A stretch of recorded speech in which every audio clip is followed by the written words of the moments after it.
Hello everyone, Russell Wright, localleadsempire.com.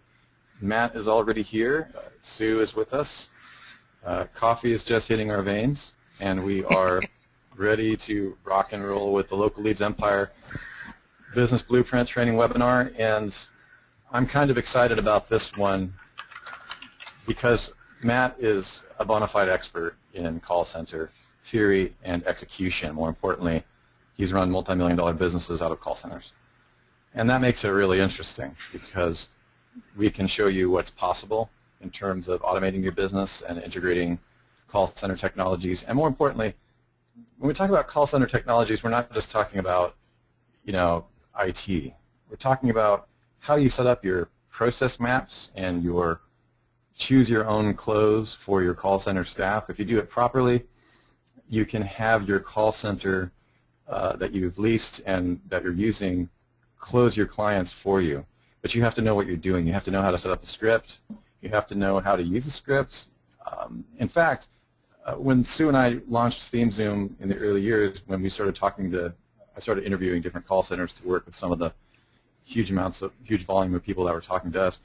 And I got incredibly frustrated. It was quite a daunting task to try to figure out the if-then statements for the call center telephone staff. You have to really know the process map of how to communicate, how to create a program, and how to make sure that, if you don't tell them what to say with a proper process map, they're not going to say it. And you can leave a lot of money on the table, which Matt will get in today, too. So we're waiting for some other people to get on the line right now. We have about half to three-quarters of people here.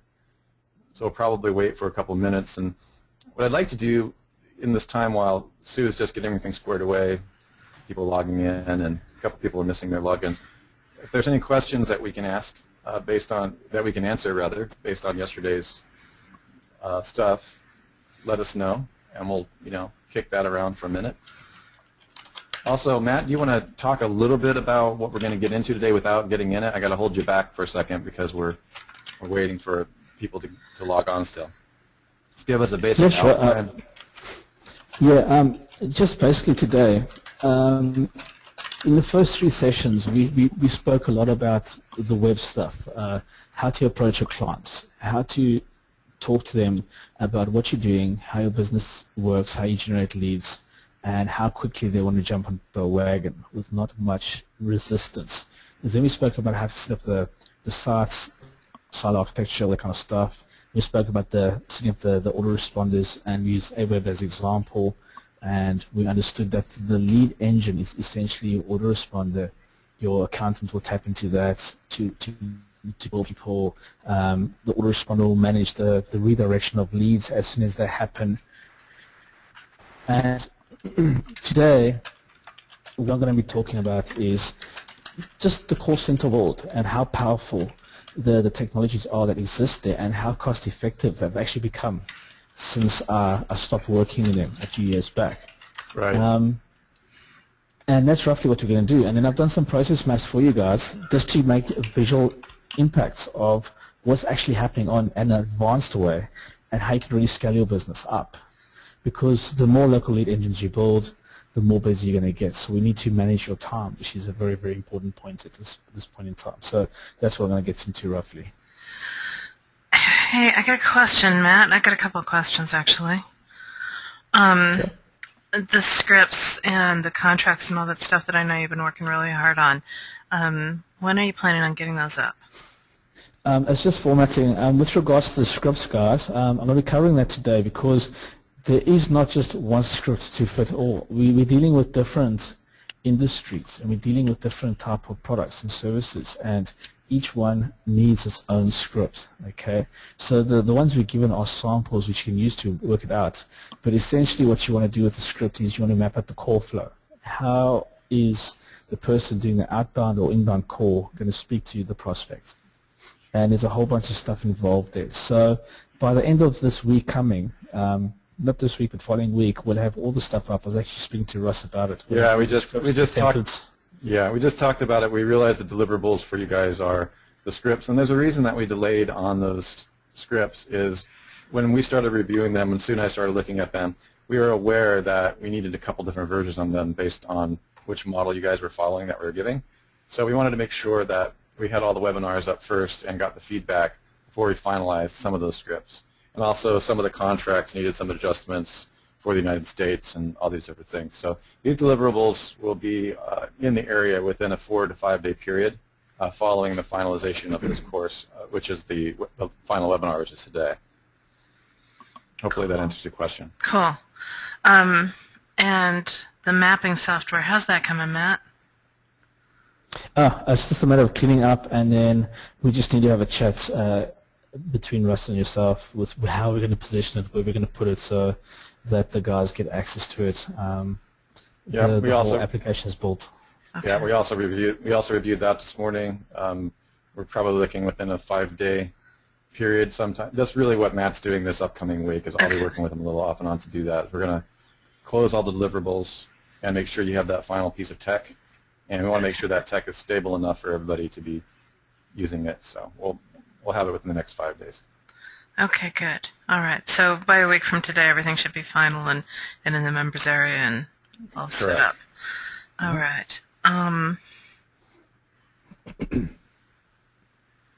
got a different person today asking about a community/mastermind group within the members area. So we'll definitely have a bit of a think tank on that, a virtual coffee between the three of us, and see what we can do with that.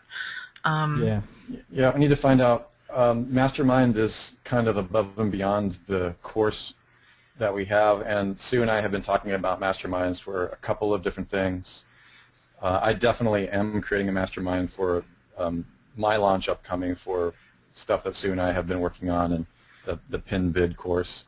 And we have to come up with a model that is useful, and that might end up being, maybe we get together once or twice a month on a call or something like that. So we need to determine how many of you are interested in doing that for this, and how we organize it, and how we create our time for it. So we'll kind of look at that and see what's, how much interest we have in that. Obviously, we do have beyond the scope, once all the deliverables are there and the members area is overflowing with everything you could possibly need. We obviously do private consultation and coaching and all this kind of stuff, So we have to decide whether we want to go with that model, or if enough of you are interested in a mastermind group, we'll put something together. Yeah. Okay. And I've got Bob who's asking me if SpyFu is equivalent to Majestic SEO. In my mind, those are two radically different tools. There might be some overlapping functions. Well, not really, eh? No. Not that. Not Majestic. Yeah. Maybe SEM Rush, but not Majestic. Yeah. Yeah, this is something that I had on the list for Sue to give her thumbs up or thumbs down. Sue and I haven't revisited SpyFu for almost a year and a half. We looked at it quite prolifically in, what was it, Sue, like 2010 or something? Yeah. And they're actually right here in Phoenix, like just a crow's fly. And we thought about having lunch with them, but then we realized that we were kind of on different paths. So I would be interested in doing back in the box with you on those guys. If enough of you are interested in that, we'll take a look at it. I think I have an account lying around somewhere. I haven't seen their stuff in a while, so I can't really speak to it. And it's not how Matt uses SEM Rush, because you can't. What makes SEM Rush different is, I don't know if you guys knew this, but they were SEO Digger in 2008. And SEO Digger was one of my favorite secret little tools. It gives us an amazing illusion of doing this impossible thing, which is put in your domain name, and it'll bring back all the keywords that you're ranked for based on your domain, right? And that's like an impossible thing, and it's actually kind of an illusion because it doesn't really do justice to the domains. They were archiving all of that data on servers in Japan in 2008, and they moved it stateside. Then they have all these things going on. And then they became SEM Rush later. Okay, and so they're one of the only services out there that claim to be able to look at keywords that you're already ranked for just based on having archived your domain. And it's pretty trippy to be able to do that. And honestly, I think the data is marginal, but it's the best of the worst that's out there. And it's really as far as I know, it's one of the only services that tries to archive thousands of sites and maintain their keyword rankings or a superficial layer of their keyword rankings in the database. So that's what makes them unique. SpyFu does not do that. SpyFu, one of the pieces of data that Sue and I used early on for SpyFu was you could type in a keyword and it would give you back all the pay-per-click keywords that were I don't think that they did it based on domain. I think they did it based on just the keyword clustering. But I mean, correct me if I'm wrong. You probably use it more. But they tried to do it, and the data got more and more speculative, and it just really, we didn't really want to use it as a keyword tool anymore. And there has been huge upgrades. I'm aware of that because we keep getting emails. But other than that, I can't really speak to it. Does that make sense? Yeah. With Majestic SEO, their whole business plan, their whole focus is on backlinks. That's what they look at. They look at your anchor text, your backlinks, and they've just released the citation and trust flow. Citation is basically the algorithm that scores it, and then trust flow is basically the site linking back to your site. What is the trust score of that website, and how many times are the links coming back from those properties to your site? And that gives you a technical understanding of what type of promotion the companies are doing. So Russ and I were speaking a bit earlier on about just doing some sessions where we train you guys up on how to actually think about using tools, or how to use tools, and how to think about what you need to think about when using these tools, when analyzing data. Because a lot of people look at the screen, but they don't actually understand what to look for, and therefore it doesn't actually give them the right understanding of what's actually going on. Yeah, exactly. And again, we're going to be covering, we had a huge demand to cover these kinds of tools, and folks, we're going to do that. I mean, there's all kinds of backlinking tools. You know, I was, hanging out with Rand at SEO Conference 2009 when he was building link mods, and everybody's trying to do these kind of tools. And the question is, which one do you use, right? I mean, everybody used to default to the Yahoo backlink, Yahoo Explorer, and then that went offline. And, nothing's perfect, but the best of the worst is probably going to be what Matt's using right now. I mean, we've looked at quite a few of them, and it's, you're not going to get perfect backlinking from any service out there, but you can get close with SEMrush. Well, let me say you'll get as close as you can get. Yeah, I still find it only returns about 25% of the links. I knew you were going to chime in. Sorry. I mean, honestly, Sue doesn't like any of them. All right, that's why I've hesitated to do a back in the box with her on backlinking tools. Yeah. Because she just doesn't all content. So what she ends up doing is some fancy dancing, which we won't get into here, which is far more accurate in a lot of ways, but that's for another course. Yeah, I mean, Google Webmaster Tools used to give you that information, but they've ceased recently, which just completely perturbed me.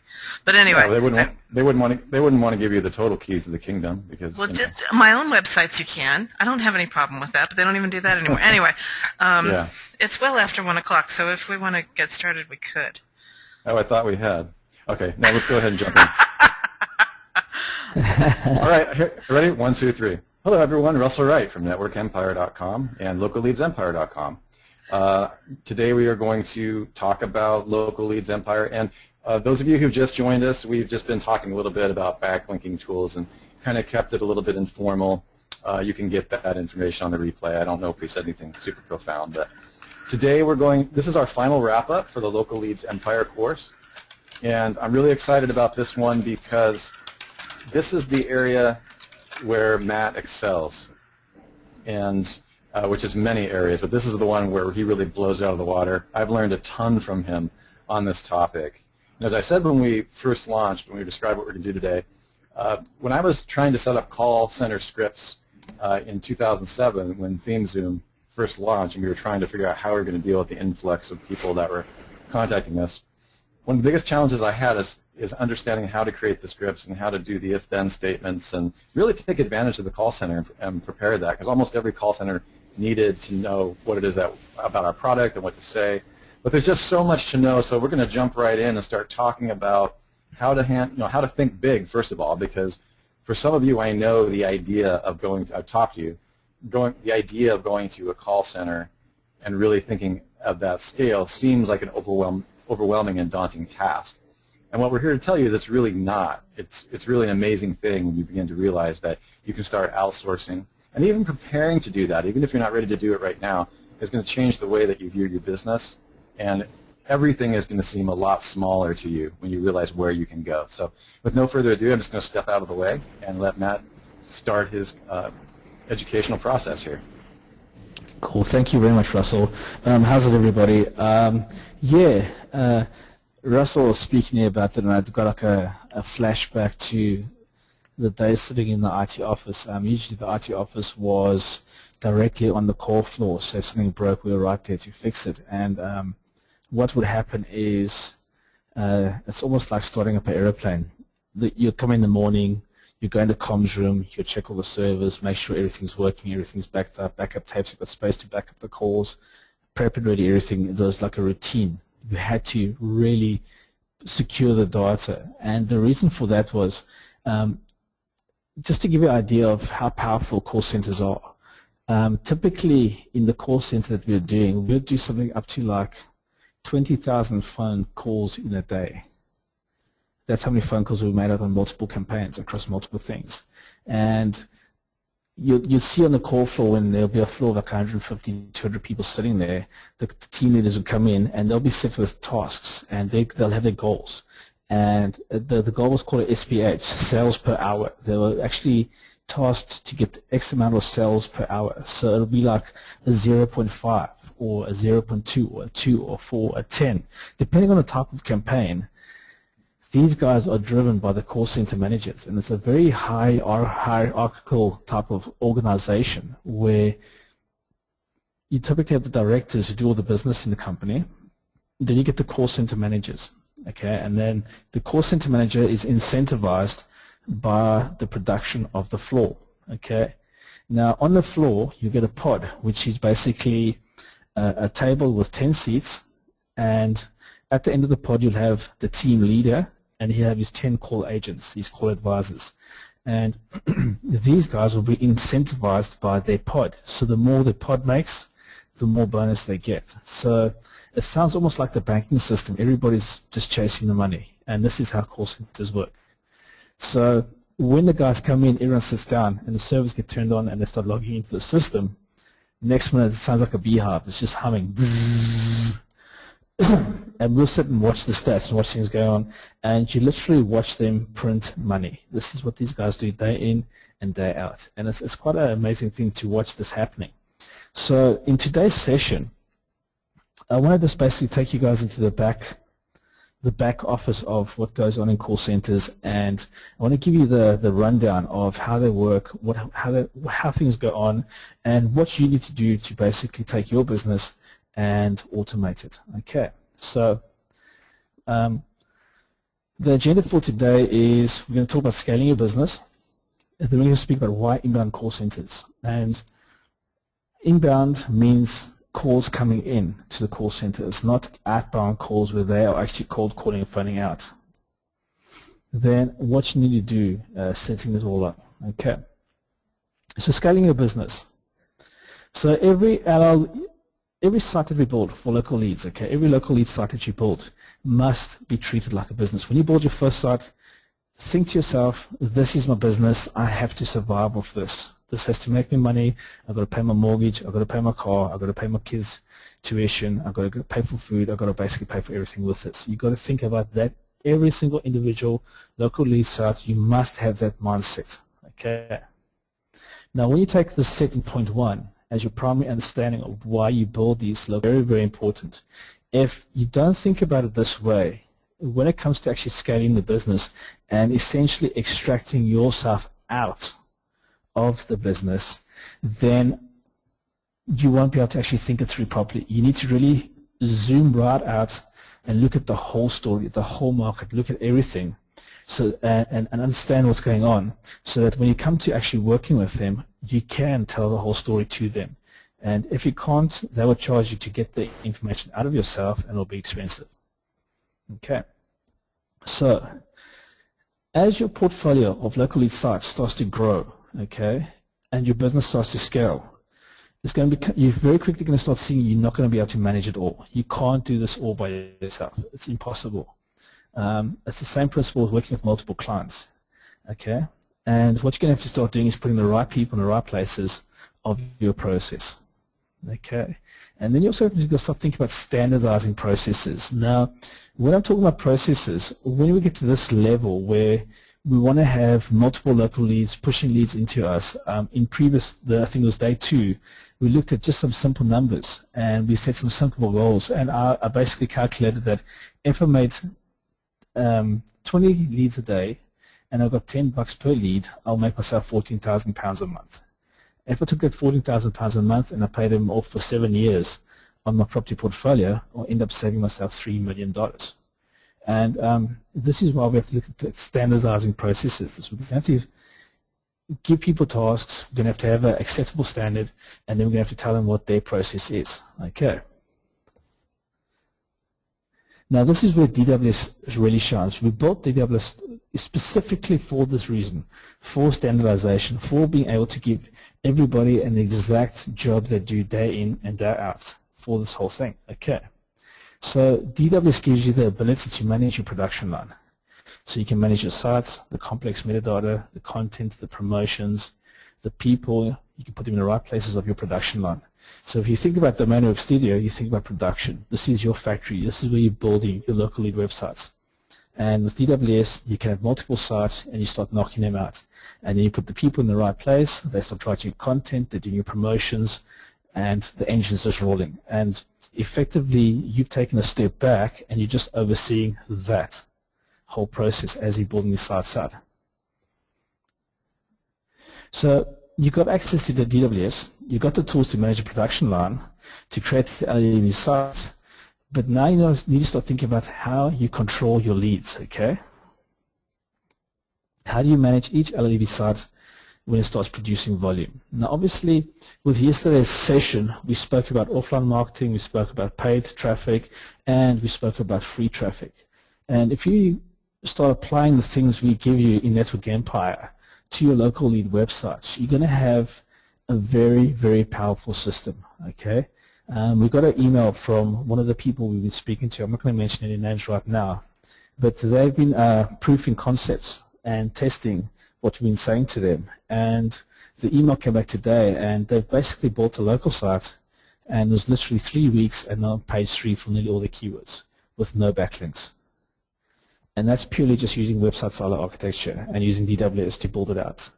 They've not even started doing the promotions yet, and they're pretty blown away that within 3 weeks, for their keywords, they're nearly on page 1. They're in page 1, 2, and 3, and they've not actually started promotion yet. And that says a lot for what we've actually given you guys. Okay, so what we're going to do now is we're going to go into call centers and start speaking about it. The types of call centers. Okay, inbound. Inbound call centers manage inbound calls, i.e. you got your local lead website, you got your phone number on it, the client comes along, he wants his carpets cleaned, he picks up the phone. Hi there, can you come clean my carpets out in Glasgow? If you're answering the phone, you'll speak to them, you'll talk to them, you'll give them a speech, convert them, and the lead will go off. Your local lead engine will basically redirect it to the guy who does the carpet cleaning, and that's how the process works. Now, when you introduce the inbound call center, these guys that are sat, that you see them sitting in these little pods with their papers around them, all that kind of stuff, essentially they're going to be, it's going to be as, if you can imagine that you've employed them, you're going to have to then start thinking about, okay, I have to tell these guys what they have to say when someone phones in. So this is where you create your script, okay? Now, when you create your script and you write your script out, you think to yourself, okay, if I'm going to phone in, what is the question I'm going to ask? And you just write your questions down. And then you've got to sort of try and map out the conversation. And that's essentially what call center people do. And in the rough samples that we have at the moment that's available for you guys, if Russ has put them up yet, there's different types of scripts I've written out. And you can sort of, when you read through them, you can see it'll be like, hi there, this is Bob from networkempire.com. How can I help you today? Yes, how are you, Mr. Smith? Okay. Oh, right, you want to join the Network Empire, okay. And you sort of role play the whole conversation, you write it out. Now, when we come to inbound calls, we have to basically predict what people are going to say.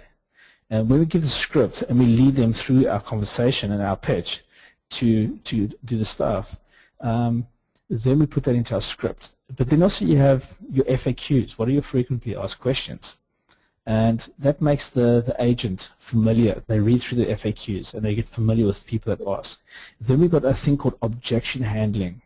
So if a person says, no, it's not for me, the inbound call agent or the outbound call agent, they get trained on objection handling. It gets drilled into them, okay?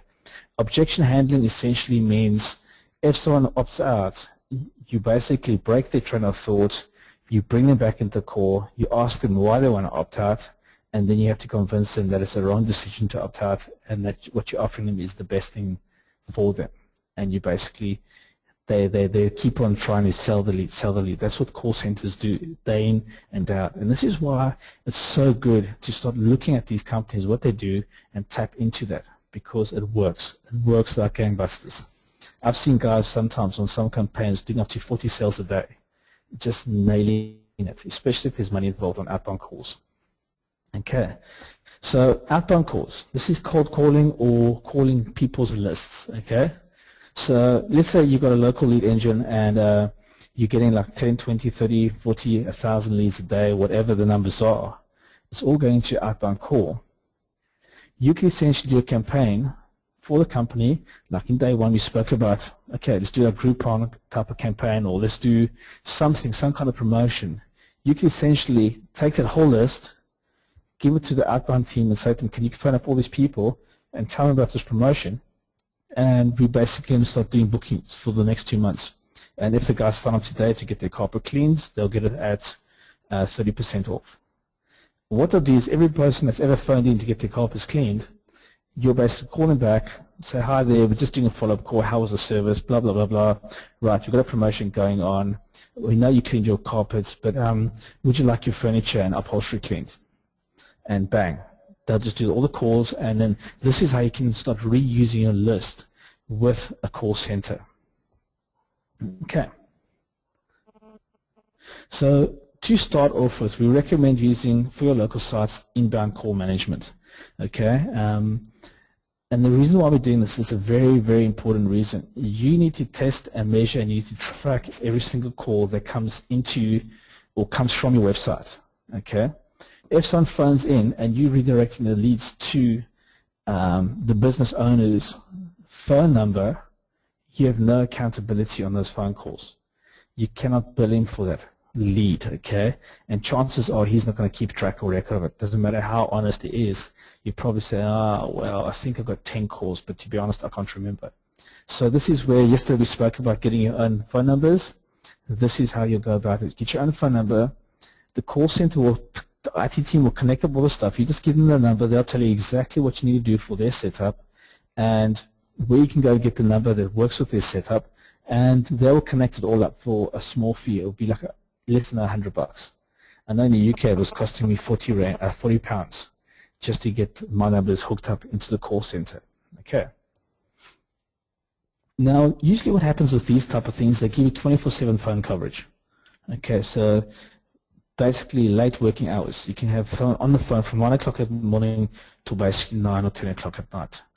Some people do double shifts where people work through the nights depending on the type of promotion you're doing. So if you're doing emergencies like plumbing or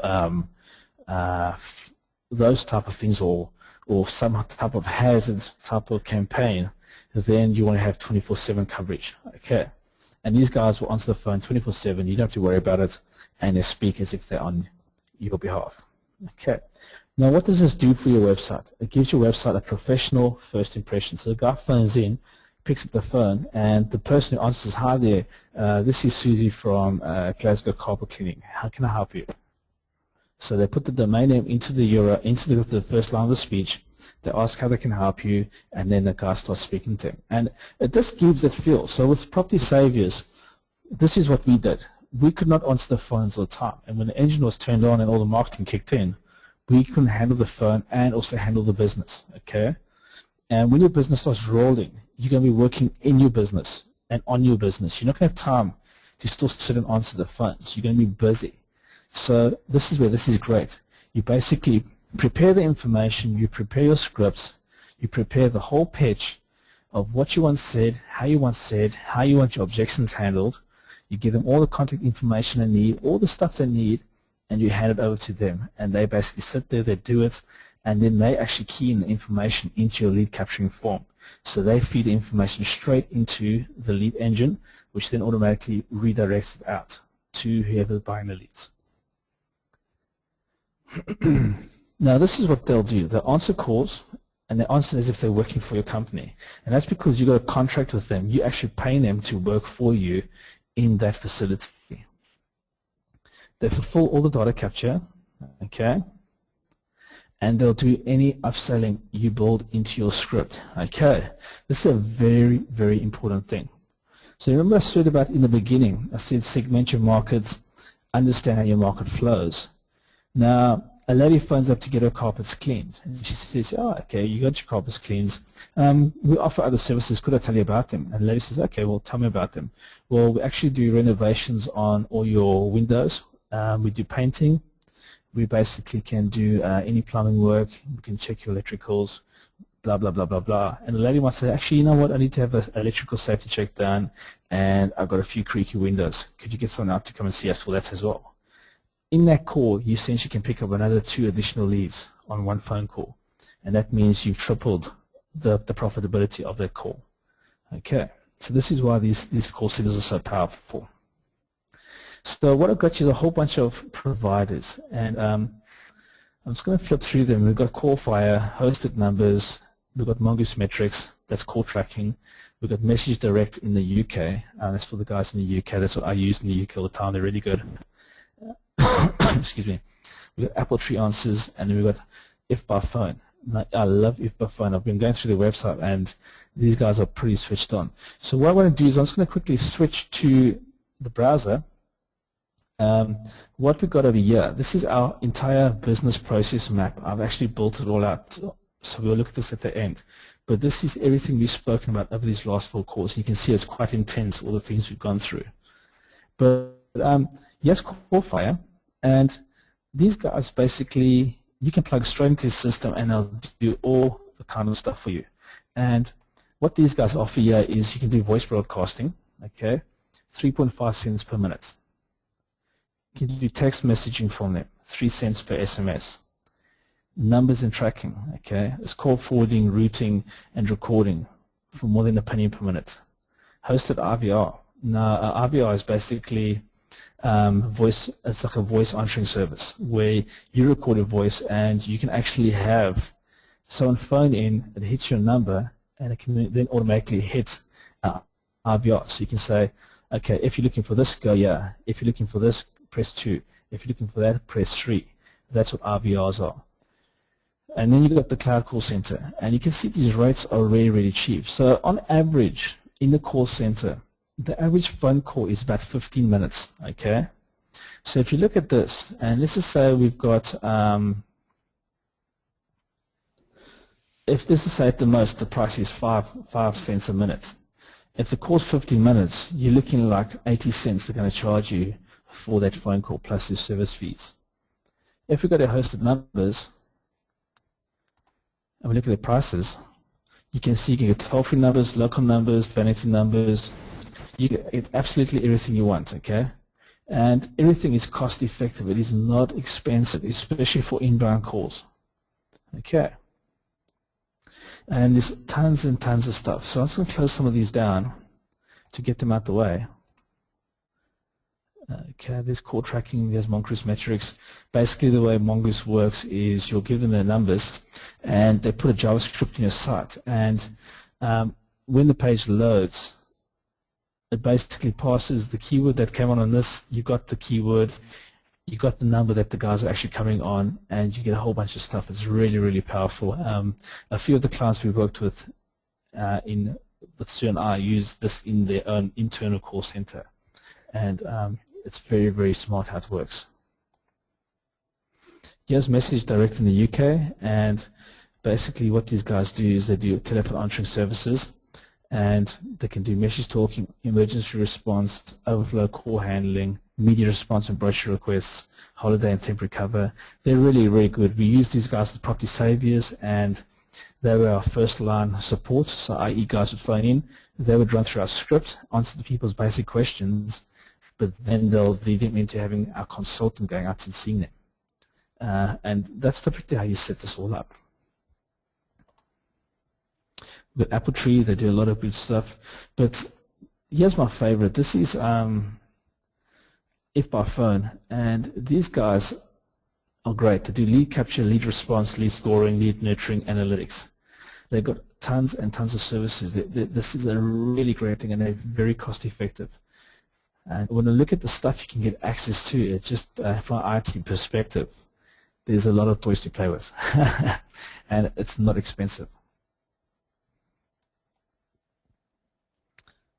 Right, here we go. So for the basic, right, check this out, $49 a month. You can track which online and offline ads generate the highest ROI. You got call tracking, find me call forwarding, virtual receptionist, and my lead responder. Click to call, call recording. This is what you get for $49 a month in your business. That is nothing. It is so cheap for that if you think about it. Then you can go even more and you can start getting other stuff like host IVR, soundtrack, and you're paying more. Then if you want a full service, then it's obviously customized. But typically this is what you would use for your local lead engine. And that is not a lot of money to spend on a business for a managed solution on call stuff. So what I want to do now is I want to take 5 minutes and I just want to answer maybe 1 or 2 questions, and then what I'm going to do is I'm going to hop back into the promotion and into the presentation, and then start talking on how we actually go about planning our scripts and how we put it all together. So is there any questions that have come through? There were some questions that were concurrent with while you were talking, but there's not too many in the meantime. One is, are Mongoose and If by Phone suitable for the UK? I would use Message Direct.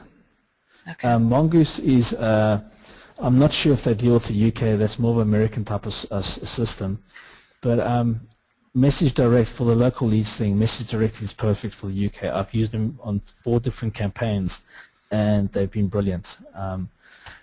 They're UK specific, and in the UK you want to use, guys, the trick is to use local stuff. If you got local people, you don't want to outsource to India or you don't want to outsource to other countries, and then you get the language barrier type of situation. I know some people even battle understanding me when I speak. Try and stick with local when you're using your local lead engines. That's what I always typically try to do. If I'm dealing in America, I want to use American companies to manage my local leads. If I'm in the UK, I want to use English people.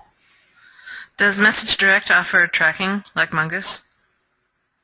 Yeah, no, but they do give you reports on how many calls came through on the actual phone number. So it's not as refined as Mongoose. Mongoose gives you, it actually picks up the keyword that the guy hit your page with, which is quite impressive. It's actually very impressive. They bring the internet right across and they connect it to the actual phone number. So whether Mongoose works in the UK, I'm not sure. I know that it is a tracking software, so it may work. But you'll have to set up like your own internal call center to actually plug into their whole system. Okay. All you right. have to have like a team of guys sitting in your office answering the phones for you. Right. Do you have to pay, Deb, I'm not quite sure about what the question that you're asking. You said, do you have to pay a percentage on the sale or a flat rate? Are you talking about, does that question make sense? No, not on inbound calls. Okay. Yeah, no, definitely. What you're thinking about there is outbound calling. On outbound calling, it's typically marketing. And with the outbound calling, what happens is you either get a fixed rate where you pay per hour or you pay per sale. Okay, that's typically do. And it'll either be a fixed price or percentage. But that's a negotiation you need to do with the sales directors in the company when you go speak to them. They will talk you through the whole process, or the sales manager that manages your account. That's outbound calling. That's when you're doing outbound campaigns. When you're doing inbound campaigns, you pay per call, because essentially the guys are sitting there reading a book, his phone rings, I've got a call, and he answers the call and deals with it. He's not actively sitting there grinding away. Okay, so they're looking more to cover the person's salary rather than make as much money as possible, because inbound calls typically are service related. They're either help desk or that type of stuff. We're just using inbound because it's a cheaper method, and people are coming in from our websites, our marketing. Okay, so how much does that, David wants to know, how much does that affect the business if you set an online tracking only? I don't understand the question. Okay, David, maybe you can clarify that a little bit. If you could narrow down the call center options to one for the U.S., that would be great. That if by phone is my favorite choice. If I'm gonna, I'd love to use that service if I'm doing the US. That if by phone is my first choice. From what I spent a lot of time on their website, and they've got some really cool stuff. Essentially, you could have an SMS sent off as soon as the guy puts the phone down, saying you've received a phone. They've got some crazy stuff. You can really do some fancy shuffling there. But that $49 service is the best one. Okay. And then Nathan wants to know, is Mongoose tracking lucrative to better funnel organization after analyzing it? Mongoose is a tracking technology, and it gets, I'm assuming they're probably going to try and sell you an IVR system or some type of telephony system that their suite communicates with. There's usually a catch like that. I think with that type of setup, you're going to need to have a solid business, and you're going to need to really understand what you want to do before you walk down that route. Like for example, the guy that we've been working with, Sue, he's using Mongoose, and he's got 10 guys that sit in his office on the phones. So he's running a serious business. It's not, he's got his in-house call center basically, and that's why he's using Mongoose. Okay. So David came Guys, back. I just wanted to say that the trick to this whole thing with call centers is keep it simple. You don't need all the bells and whistles. All you need them to do is pick up the phone, answer it, and run through your script. That's all you want. The call centers will try and sell you everything, trust me. They will try and sell you everything, and they'll try and get the price up as high as possible, and they'll make up that you need to. You're dealing with professional salespeople. That's their job, is to sell. But all you want to do is tap into their technology and their resources, the people that are sitting there. Because here's the thing, if you run a campaign, a successful online campaign, and you ramp your leads up from 10 to 20 a day to 200 to 300 a day, the call center will scale and grow that campaign with you. They'll put more people in seats to make sure that all the calls get answered. When it deflates again, they'll just scale down. This is how it works. They inflate and they deflate, depending on how busy the thing is. Have you tried All Day PA in the UK? Sorry, who? All Day PA. No, I've looked at the website, but I never chose them. I went with Message Direct. Okay. That's the only one I've used, and I've gone back to them because I was happy with the first experience. Okay. All right. Yeah, David came back and qualified his question a little bit more. He's actually talking offline.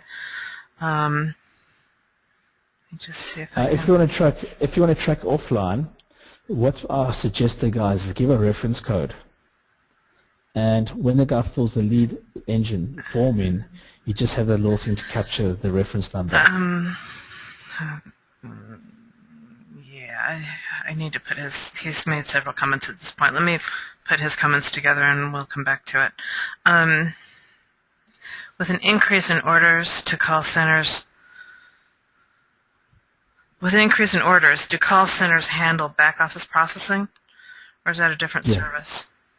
No, they'll do whatever you want down there. Okay. Here's an example. Pre-2008 was about 2006. We started doing lead generation for the banks, and they just wanted us to basically phone to clients and start doing leads. Then once the guys saw that the leads were quite lucrative, the owner of the company got wind of someone that the banks will actually pay you up to £400 or £500 to package a lead.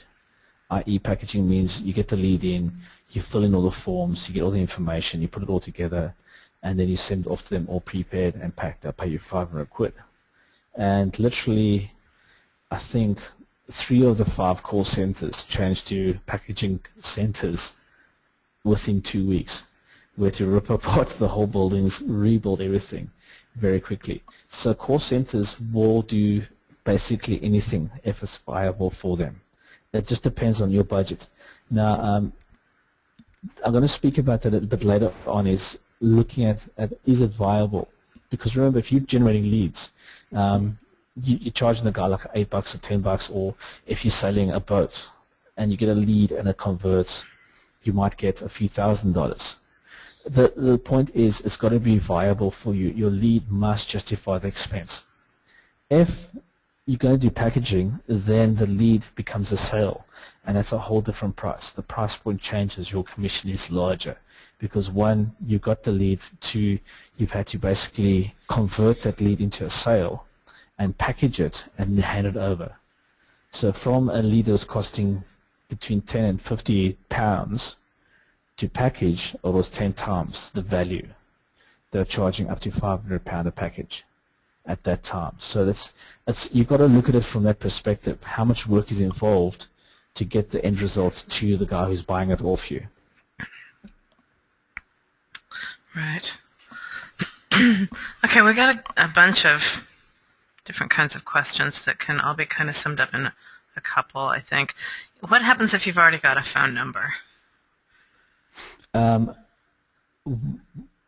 bought phone number, or just your own business phone number? No, bought phone number, like an 888 number. You can use it. Typically what happens is when you come to these call centers, they will try and sell you or charge you to use one of their numbers. But here's the thing why you don't want to do that. Once they've got you on their numbers and your media goes out, you basically tied into them. It's one of the little tricks I never tell you about. They got you by the hip. You stuck with them. You can't just go and change. Whereas if you use your own number and you don't like the way they're doing business with you, you can actually just change the call center to someone else. Right. And you give your number to that other call center, and it just gets changed at the telephony side of things. They just basically route it. Yeah. So you'll basically buy your number from the provider. You just say, look, redirect this number to that number, because that's essentially what happens. Yeah. So there's a couple of ideas that I've got along those lines, and one is, just because you have one phone number, you might not want to use that one phone number everywhere that you advertise. Using different phone numbers in different places is a great way to do segmentation and to easily track where your calls are coming from, to find out which marketing avenues are most profitable. So I would look around and then get numbers that obviously there's just such a wide variety of things that are available at this point. You can get all different kinds of aspects, both at the call center as well as when you get the phone number. So you just got to marry up. If you've already got existing phone numbers and it's limited on the services that the phone numbers offer, then you just have to find the call centers that offer the services that you're missing on the other side, in terms of call tracking and reporting and that kind of thing. What's used is exactly right. We had a batch of 6 numbers when we were doing offline and online marketing. Our online marketing had a certain range of numbers, and our offline marketing had a different range of numbers. And when we pushed them through the call centers, we had 2 teams that dealt with offline type of sales versus online sales. We dealt with things slightly differently, because we found out that the demographic of people that were coming in off those numbers responded in different ways. So it's always better to have your own numbers, purely for control. And also, if your number changes, you change providers, you don't have to go and update your whole website. You don't have to go re-update all your offline promotional media. You don't have to change all your whole infrastructure. You just change the provider. So it's good to own these type of things. Sorry, so you were saying? No, that's good. And then we've got, have we used call centers for SEO clients? And no, we haven't personally, but I don't think that there would be any difference there. I mean, it's just going to be a slightly different script. You're looking for, see, the thing with call centers is kind of the same thing with help desk. You're just looking for those aspects that you can make generic enough that it doesn't require an expert in order to be able to handle the call. So it's just that introductory first connection, take some information, and somebody will call you back, right? Yeah. Yeah. Well, here's what happens in the call center, right? You come along and say, look, here's my list. I want to make calls to all these people, or I want you to receive calls for me. Then they're going to say to you, okay, cool, what's your product about? Please tell us about your business, blah, blah, blah, blah, blah. You tell them. Then they'll say, okay, well, we need to train our team, and it's going to cost you X. You can either come in and train them yourself, or we'll do it through our trainers so that they can best do your stuff. We'll need to just get a training pack from you. And typically the training pack is, what is your business about? What do you do? What don't you do? What are your terms and policies? All that kind of stuff. And the agents will then go and spend 2 to 3 days getting familiar with the company. Then when your campaign goes live, that's when they'll have a script, or they'll require a script. And usually they'll sit down with you and they'll create a script. And we used to build scripts all the time. We had to sit with the client and extract what the sales process is, what are the questions people ask, how do they deal with objections, what is the SLAs, the service level agreements for dealing with certain things. And if you can come with that all prepared up front, you'll get a much better rate because you're not wasting no one's time. You know exactly what you want. You know you want your phone calls answered, and you know what your business is all about. And that's what you want to try and definitely do. Okay, so what I'm going to do now is I'm going to move on to the presentation, because this is sort of the section we're at now, and then I'll stop again after this. Good. Before I get into like the setup of how everything's connecting in the advanced version and how we can leverage our lead engines to become super powerful. Okay, so the very first thing you want to do is, before you go to a call center, you want to define how you want your calls answered. Okay, it's the first impression, it's the first contact you're making with the person, and you need to really think this through. And if you've done your ISDNA, like we teach you in Network Empire, and you've got the industry questions, the pains behind the market, you basically understand what people are looking for. Then you have to think about, okay, when I write a script doesn't have to be long, it can be 1 page. How am I actually going to approach this person, or how am I going to respond to this person when they're phoning in? What is their state of mind? What is it that they want? And how do I solve their problems? And that's how you write your scripts. You've got to think about those things that way. Okay. The next thing is you've got to create a FAQ page, okay, so that the call center advisor can always answer the questions asked. So if you've got your typical FAQs, you can pull them out of their help desk files. You can pull them out of other websites' help desks. If you're entering into a new market, go to the support and look at the FAQs and just rip their stuff, because those are the questions that are found in the market. Okay, and what is a good idea? Typically, it's good to build a little HTML website. And the reason why I always did this was it was easy for me to put on a subdomain with a username and password.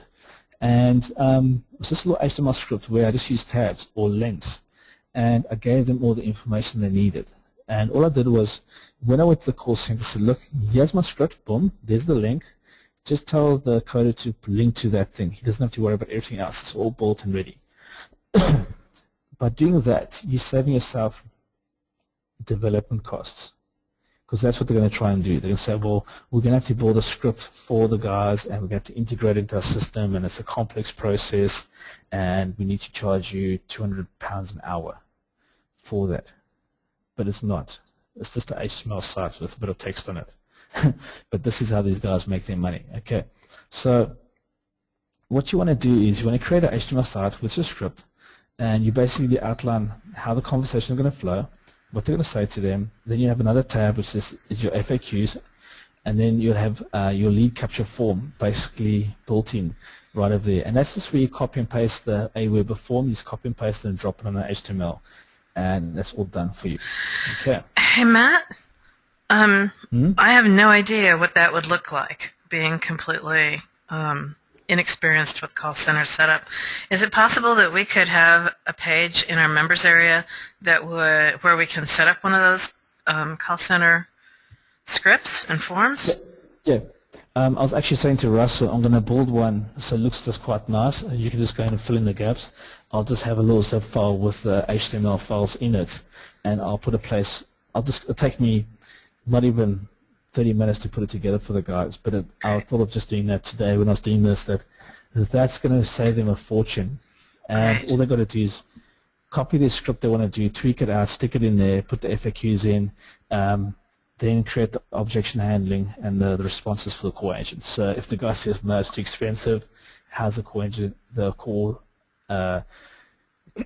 agent to respond to that objection? And I'll get that sorted out for the guys. So the reasons why we use call centers is, one, it scales your business. Two, it gives you access to a workforce that can expand rapidly or shrink depending on your call volume. You can run outbound promotions via call, SMS, survey, or IVR, interactive voice response. Now this is very, very powerful. Now if you think of what you're doing, right, you created this lead engine, you've got leads pouring in, and after a year, you can basically go and recycle that whole database of contacts. And that's where you use the outbound promotions. You'll actually go and say, okay, cool, let's just go push this promotion past everybody, whack, and you push it out there. Okay. Okay. So what you need to do when you're setting it all up, okay, you only go to this level when your marketing is working and converting, and if there's volume, okay. There's no point setting up a call system and it's dead. You're getting one call a week. You may as well answer that phone yourself and save yourself all the hassle. Okay. If you're going to use call centers and this type of stuff, you need to have your engines working. So it means you have to test and measure, you have to drive your traffic, everything's got to be turned on. Okay. That's the whole point of this whole thing. So you remember in day one when I did the foundations and we spoke about how we built DWS on all those 5 principles, where we started with mastery, then we go to niche, then we go to systems, then we go to team, and so forth, right to the end where we get synergy, where synergy is where everything comes together, you turn everything on, it's running, it's converting, it's humming. This is when you switch over to the call center. Okay.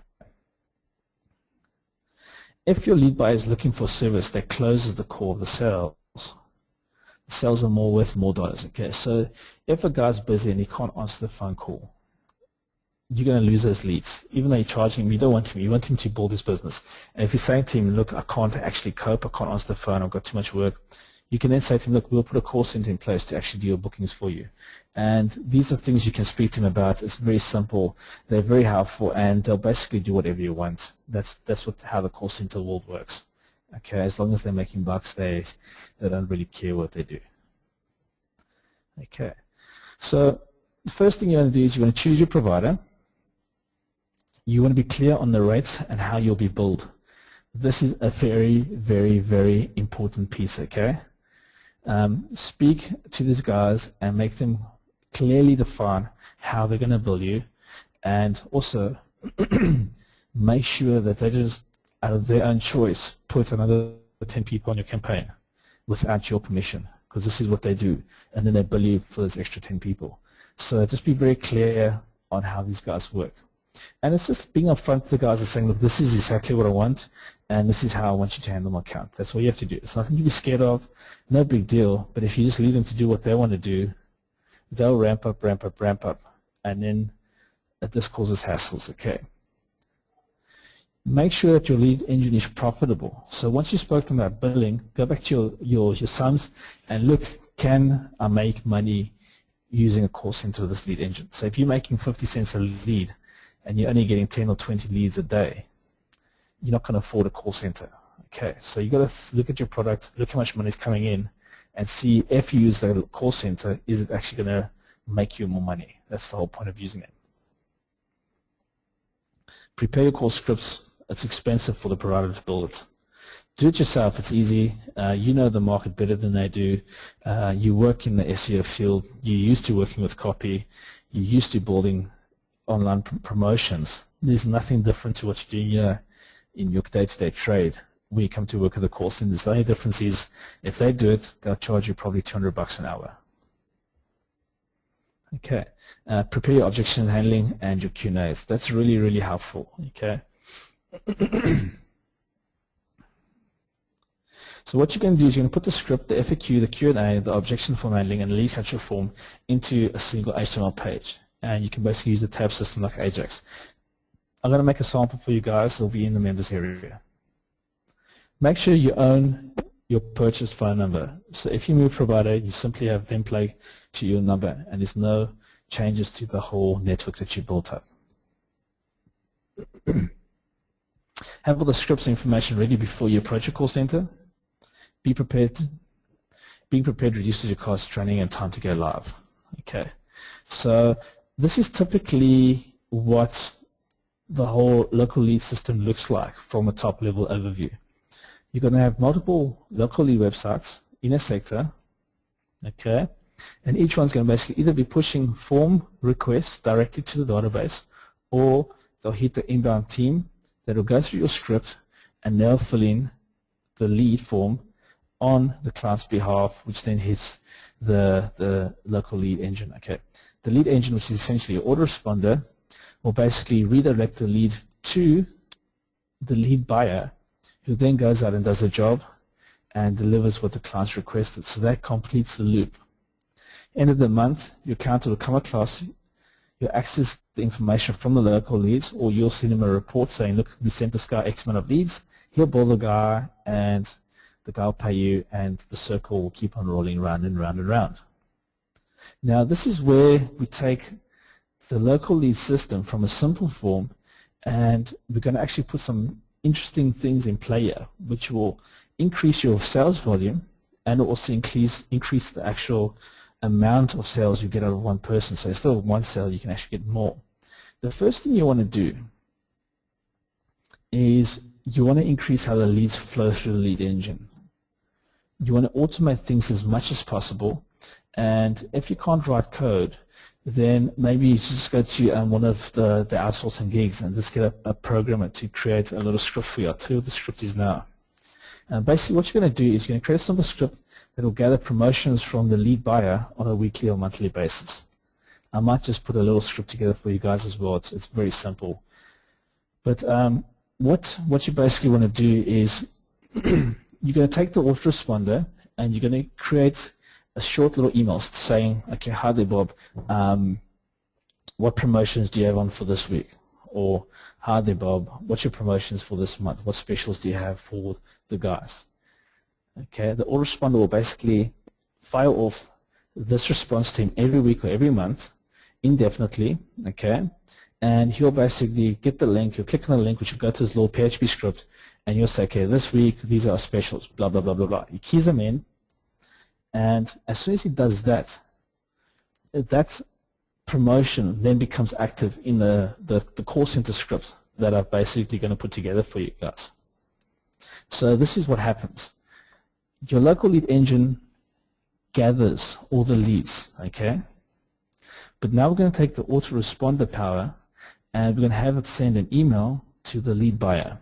He'll go fill in his promotion, then this promotion will automatically be displayed on the call center script screen. It's going to have a little ticker tape. So when someone phones it in, they say, oh, by the way, these promotions are running. Are you interested in doing this? They say yes. He fills in the form and it increases the sales value. So it's a simple little trick like that where just by writing one email and putting the autoresponder queue, you actually have these guys driving and interacting with the website. You can even take it a step further and have that same information via the RSS feed that comes out of the autoresponder. You could plug it into your local lead website as well. So as soon as he fills in the promotion, you could have that deal of the week, bang, popping in over here. So you can kill two birds with one stone just by setting up an automated routine. Okay. The next thing you can do with automated routine is essentially write a server which then gets sent to the client after X amount of days once they sign up. How is the service? Blah, blah, blah, blah. Redirecting to the survey to qualify or score your, so you actually check up on your lead buyer to see he's giving really good service to the clients. But then you bring them into your golden frame and you try and upsell them again into other services. And you either fill in the form himself, which goes back into the lead gen, or you'll phone a call center. Actually, yes, I'm interested in this offer that you have over here.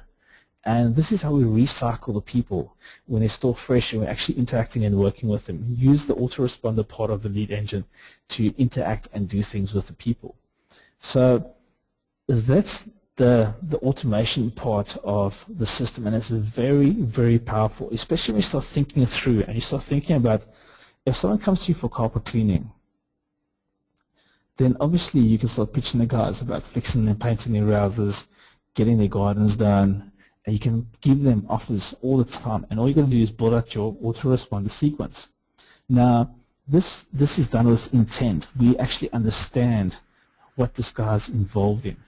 We understand what's associated with the sector, and all we've got to do is keep on pushing these things past him, because he might not take it now, but he'll take it later on. And he's also getting more familiar with your brand as well.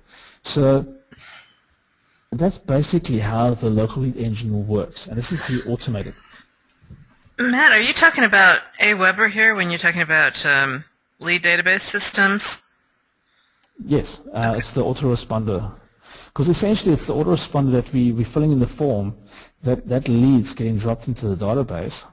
Now we're taking the autoresponder side of it to actually have the actual person buying the leads push his promotion through. That can feed our lead engine website, but at the same time we can have it feed the guys on the phone, answering the phone, if he's doing that. Right. So you put in there, they're actually promoting their own business through your lead engine for you. You're not actually having touching them. You're just having this autoresponder ping them every week or every month. Right. And they're just going, oh, yes, our deals. So it's almost like the Groupon concept, but you're not having to do it. Yeah, it's completely automated, right? Yeah, if you're managing 10, 20, 30, 100, we spoke the other day, there's a guy who's got a network of 1,500 websites. Mm-hmm. Imagine they're all local lead websites around the world. How would you ever manage that type of information flowing around? It's virtually impossible. Yep.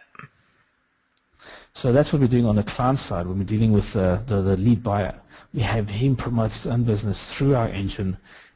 That pushes the guys to our golden frames. We create more leads, and we push them off to the other promotions. And in all the guys that we segmented out of the whole local lead engine, like the different categories, they're all doing the same thing off their list. Right. So it's this influx of information changing and deals and things, and people coming in and they're checking it. And then from the client perspective, every time they come back in, then we're pushing them back to our golden frame as well for a survey. How was the service? Was it good, bad, terrible? Right. Oh, by the way, would you be interested in these services? And we're trying to upsell them all the time into getting other things sorted out. Right. So if you guys don't know, there's a facility on Aweber when you go to do the broadcast messages where you can actually specify, you check an extra box, and it puts that broadcast message live up on the web.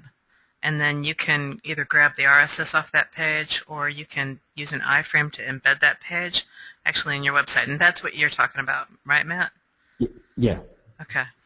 So if, I'll grab the Aweber video that talks about that and put that in the members area so you guys can see what it is exactly that we're talking about. Yeah, and just to make things simple, guys, I'll just create those two little scripts for you. One is the course of the script, and then I'll just connect it with a little PHP form, which you can host on your server or anywhere, and all the promotions, you can just have that thing iframed in. I'll make it work nice and sweet for you, because all it is a simple little text field. This is our promotion, and we can just have that data pulled. Every time they call up your page, it calls the latest record. Cool. Can I track what the clients converted on through Aweber?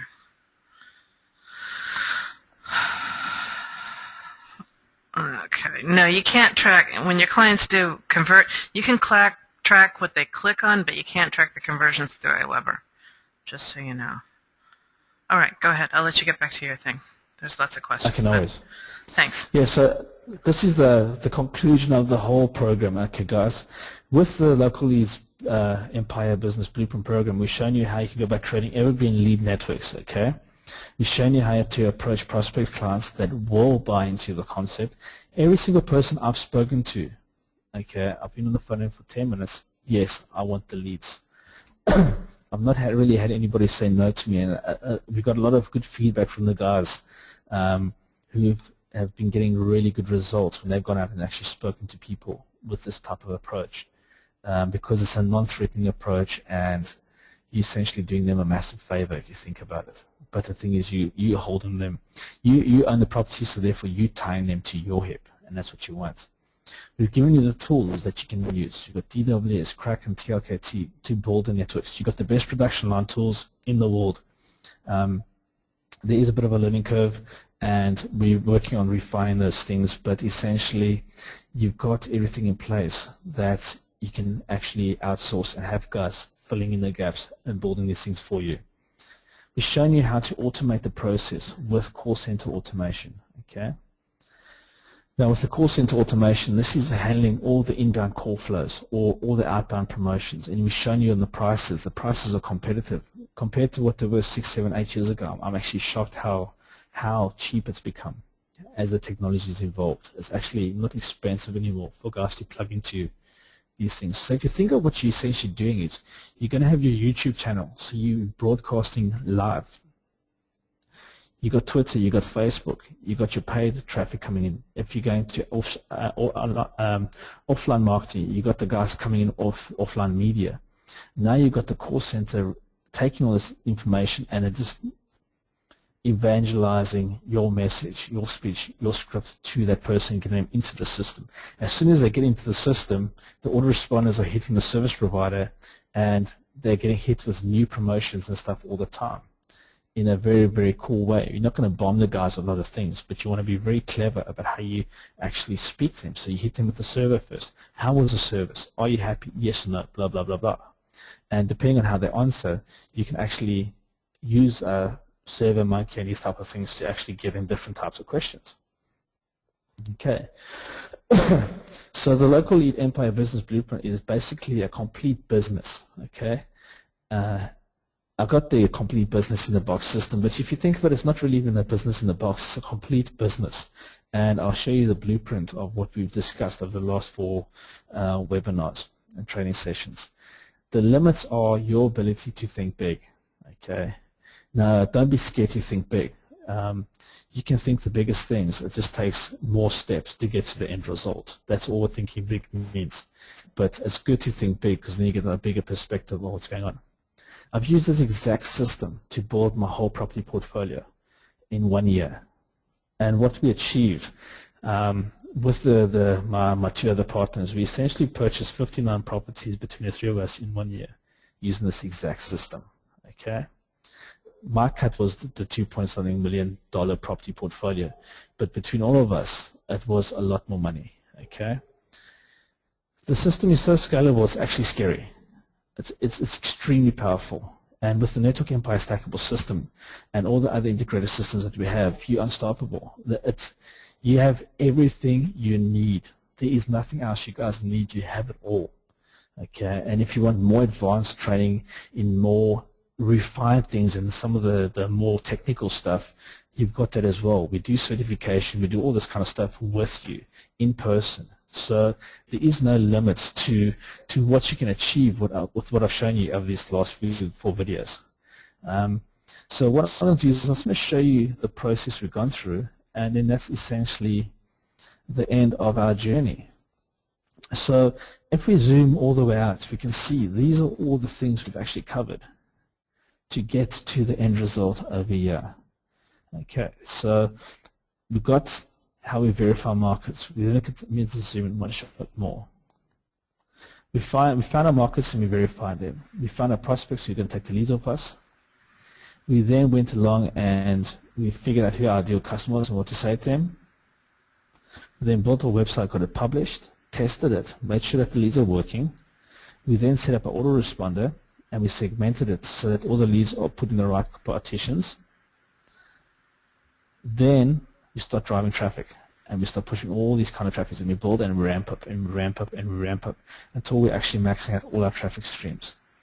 When the traffic gets to a point where you can't manage it anymore, this is where you start scaling the business, and this is where you start putting the call centers in place. I just put one over here, but essentially you could have one on each website. Okay, so when we go a bit back here, we segmented the market into a whole bunch of services.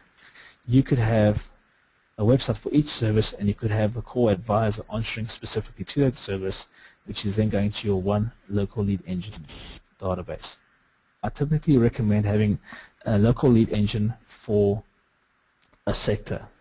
So you keep the data. You don't want to mix pets with financial data. You don't want to mix weddings with all kinds of other stuff. If you're going to the wedding market, have a web account for the wedding market and segment it and keep the data tight. If you're doing financial stuff, keep that tight. If you're doing house renovations, keep that tight. Keep it separate. And the reason why I'm saying that is that information is worth a lot of money. In the financial sector, the businesses are judged on how many active clients they've got on their book. Every single client has a specific value, and that's how they buy the business up, is by the book value. And the book value is determined by how many people they have actively transacting with them on this whole story. Okay, so what we've done is we've gone through how the system works to get the client the end result they're looking for. Then we've shown how you take the same lead engine that manages the redirection of all your leads, how we take the lead engine and we have it manage what the promotions are. We get the client to actually engage and update the website with the latest offerings, which then gets directly pulled across to the call center guys, and this is all in sync. Okay. Then from the client perspective, we do surveys with the client, find out what they want, bring them back to a golden frame, introduce them to the other product offerings, and hopefully they call in or they fill in forms themselves, and so the perpetual loop runs and runs and runs. And that's the local leads business, guys. That's the whole business blueprint mapped out for you. And this whole process is worth a lot of money. And that's it. And I hope you guys enjoyed it. So I'm free for questions, guys. Okay, we've got several. The first one, Debs is a little hard to read. Can you give details on how to ramp up the promotions page through third-party networks? I don't understand that question. Okay, Deb, if you can rephrase that, that'd be great. The next one, this is a question that I've had from 2 or 3 people actually coming through the help desk.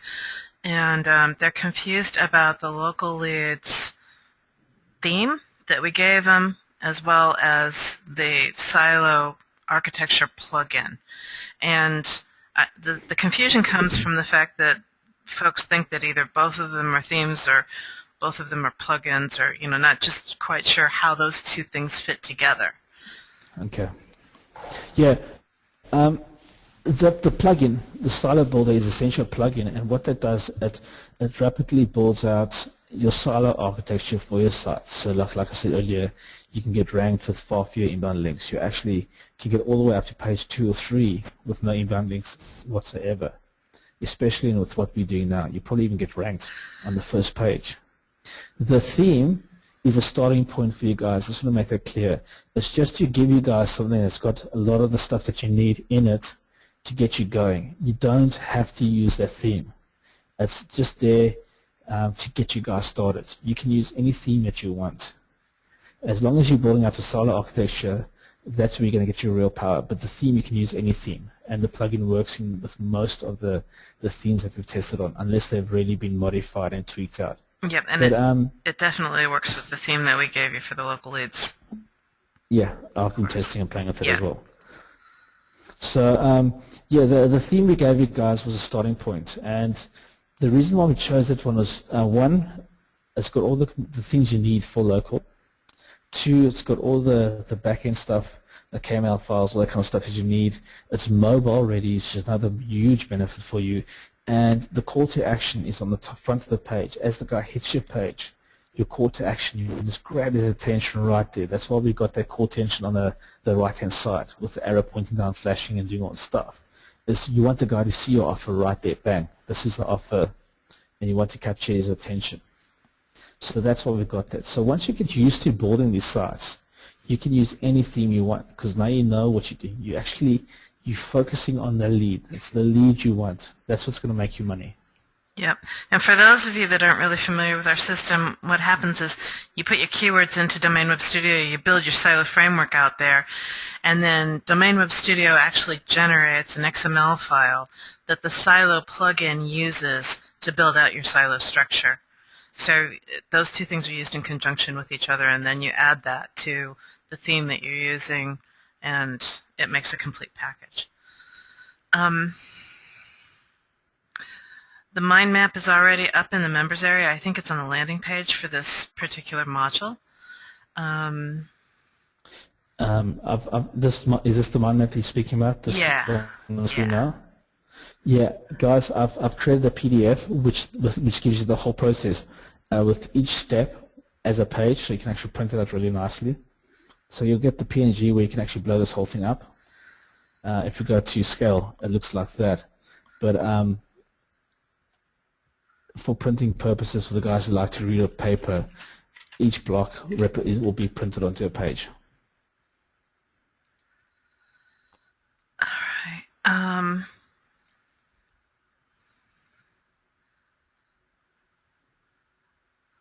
All right.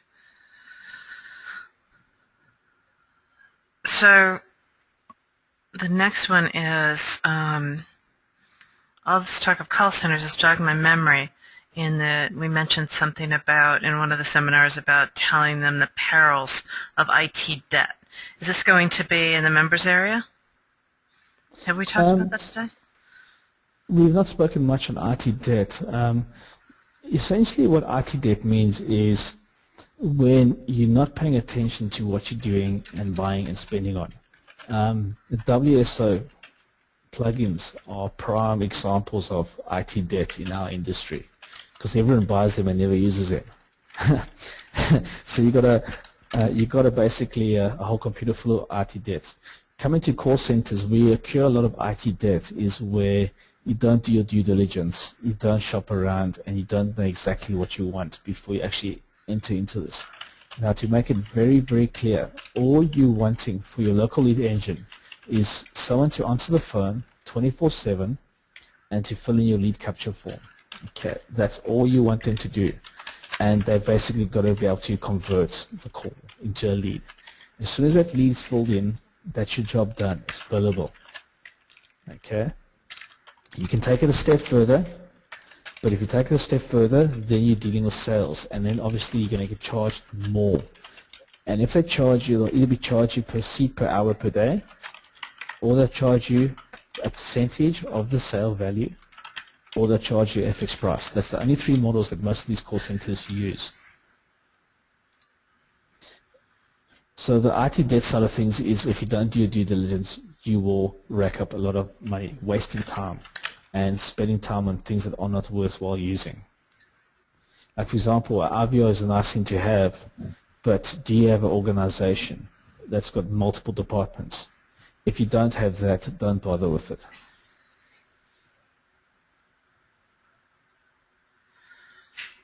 Okay. Okay, so Dev's asking, how do you take the content and promote it? Is it site by site? Do you log into each site and post your content, or is it run through content creation? You're talking Domain Web Studio, I assume, Deb. And if you're using Domain Web Studio, then yeah, you're gonna log into Domain Web Studio. You're gonna go to each site in turn and promote your content there. Yeah. Yeah, there's promotions. Yeah, go ahead.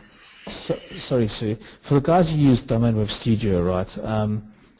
That's your factory. That's your production factory. That's where you're going to build the sites. And once you get familiar with the process, you're going to want to start putting people in places to start doing this stuff. You'll map out the blueprint, and then you want to have a project manager go and assign a work to everybody else, and then that project manager must make sure that all these people are doing their work, whether they're doing it internally in the application or through Fiverr, and then someone's taking it and putting it into the system. Once it's all set and ready and you checked everything's right, export it out, import it to the site, optimize the site to make the site look pretty. Rinse and repeat, and keep on doing that. When the guys can promote, the reason why you want to promote in DWS is because you want to have all your promotions running through the DWS feed out that goes into the RSS channels. We spoke about traffic yesterday, RSS channels. Russell touched on it quite a lot, and that's the core reason why you want to push it through DWS, is so that you get everything through the feed. Because once you start driving stuff through the feed that comes out of DWS, a lot happens in the background, and because you're dealing on a local basis, you're basically going to get very, very strong very fast, and you'll start pushing a lot of the people off page one. It'll basically be all your stuff.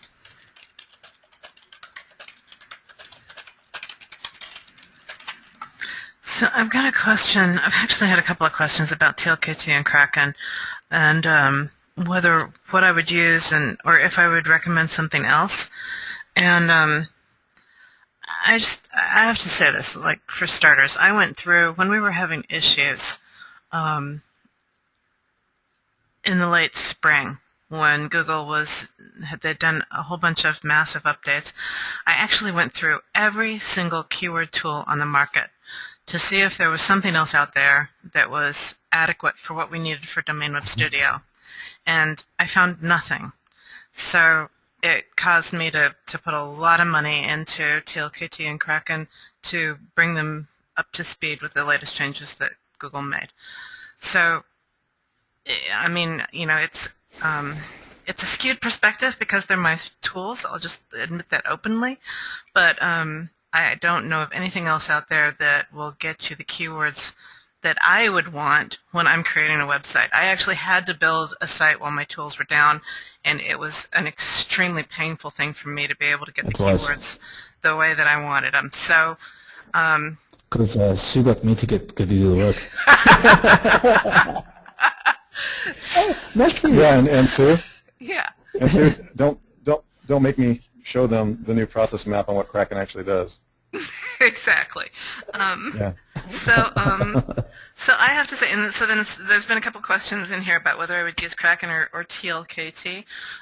My preference is Kraken for a couple of different reasons. One, because I'm not afraid of the markets that I go after. I go after some pretty good-sized markets, and if you want to go after something good-sized, you're going to want to use Kraken so that you can really see how the market lays out and where the competition is. The other reason that I prefer Kraken is because it's phrase match, and at the moment TLKT is not phrase match. However, that change is underway right now. Kelly's been working on it for the last couple of weeks, and I can't say for sure, but it should be out sometime within the next week. The first phase is going to be, you're going to be able to get phrase match competing pages in the export, which is the important part for how Domain Web Studio calculates how much it's going to cost and how many inbound links you need, that kind of thing. And then within a couple of weeks after that, we'll have TLKT, well, I won't say weeks, actually, within a time frame after that, we will have TLKT and Domain Web Studio integrated into one tool. We're going to call it Network Empire. And that's, you know, that's the next really big phase that I'm waiting for. I'm kind of like, I have my whips out, let me just say that. And so I'm really wanting that to happen. Oh, damn. There goes my summer. Exactly. Expect. I guess I won't be seeing the sun after that massive move either. Actually, I want to have it, I want to have this done by the 1st of November, so you'll still have your summer. You'll be able to have Christmas on the beach. It sounds completely backwards for me because I'm in the northern hemisphere, but anyway. All right, so if you're, I mean, the bot's still there to go from from broad match to phrase match. So if TLKT fits better in your budget, then you know it's great for niches. It works just fine, and otherwise, if you're doing a good-sized market, I mean, anything local is a niche. I don't care how large the city is, it's still going to be a niche. All right, so a whole bunch of comments came in while I was saying all of that. Let me see if I can run through some of these. Is the process map also available as a process map and not just as a PNG? In other words, would you also put up the link for these guys so that actually this was Excel or something like that you did this in, wasn't it? I did in Visio. Visio. So we could put up the Visio thing if you wanted. Yeah, if the guys use Visio, they can use it. There's a bunch of formats. I'll need to find out what formats they use. It's not done in MindJet or any of those type of tools. Right. All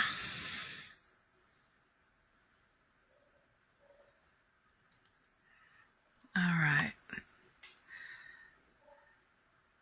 Dave was saying something about might want to mention that these themes.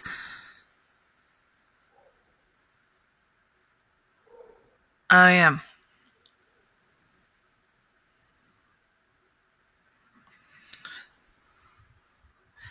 Yeah, first of all, the Silo plugin that we use requires IonCube, so you got to make sure that IonCube's loaded on your server.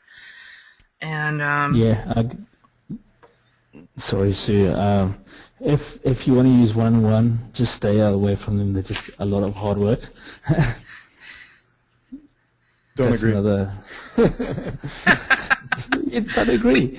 we did have the exact instructions for how to get IonCube loaded on one-on-one linked to on the website. And it's okay, everyone. Everybody has different opinions about. There's serious limitations on one-on-one. Anybody who's a heavy-duty programmer knows that. Okay, but for newbies, one-on-one is excellent. If you're an absolute newbie, but again, you're going to be on support. You're going to be on the support desk a lot. Sue likes Liquid Web, and Matt likes several different kinds of hosting companies. So Blue Web is also good. If you're cPanel centric, stay away from one-on-one or any other services like them, and there are a few of them. They have their own control panel, okay? And that's why people don't like it. Matt doesn't like stuff like that, and Sue doesn't either because it doesn't have any top-level control, especially not at your web space, you know. So EUK host is a good one in the UK. Yeah. I also would like to add. Can I add a couple of things here, Sue? Sure. That you didn't sound very certain. Never mind. I'm stepping back. I have a long list of questions, but go ahead. Yeah, jump in. That's why I'm stepping back. Okay. All right. So one of the other questions is, how's your end-of-tenancy LLE case site coming? The what? How's your personal end-of-tenancy site coming? Oh, yeah, I'm busy working on it. I'm just getting the guys all together. I'm going to have that case study out before Christmas with what's actually happened there. I'm doing it as a case study for this course. So you guys will see actual sites and you can actually go look at them and see what we've built out and how they're working. Okay. There was one there from Tora. I saw the question from Tora with regards to local Aweber type of stuff. When it comes to financial things, if you're doing financial leads, just do your due diligence. That's all I'm saying. If there are issues with having your leads out of the country, go for a local type of lead thing. But most of the time, I just use Aweber for my lead engines. Actually, you know what? I don't know what it's like in America, but in the UK, the guys need a CCL license, it's a consumer credit license, and that's the right to store people's data, their financial data. If you're dealing in that type of stuff and the lead you try and generate, the person requires having this license, then rethink your strategy. But if there's no consumer credit license, consumer licenses required, or a license required to hold people's personal information, then I wouldn't stress too much about it.